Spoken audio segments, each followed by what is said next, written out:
যে যুবকের এখন বিয়ের বয়স, কিন্তু নানান প্রতিকূলতায় তার বিয়ের ব্যবস্থা হচ্ছে না, সে কি কখনো আল্লাহর কাছে হাত তুলে দোয়া করে বলেছে, হে আল্লাহ, আমার শরীরে এখন যৌবনের উন্মত্ত উন্মাদনা, আর সামনে পেছনে ডানে বাঁয়ে উপরে নিচে সবখানে ফিতনা আর ফিতনা।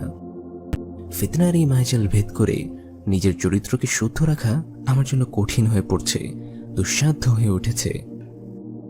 ইয়া রব, যদি আমার ভালো কোনো চাকরি না হয়, যদি আমার আর্থিক অবস্থার কোনো পরিবর্তন না হয়, তাহলে তো বিয়ে করাটা আমার জন্য এক প্রকার অসম্ভব হয়ে পড়বে। মাহবুদ, আমি ফিতনা থেকে নিজেকে বাঁচাতে চাই। আমি চাই একটি হালাল সম্পর্ক, যেখানে আমার চোখ শীতল হবে, আমার হৃদয় তৃপ্ত হবে, আমার অন্তর প্রশান্ত হবে। আপনি তো সকল ঐশ্বর্যের মালিক। আপনি তো পথের ভিখারিকে রাজা বানান, আবার রাজাকে বানান পথের ভিখারি। মাহবুদ, আপনার অঢেল অফুরন্ত ঐশ্বর্য থেকে আমার জন্য কিছু রিস্ক নির্ধারণ করুন। আমার জন্য বিয়েটাকে সহজ করে দিন।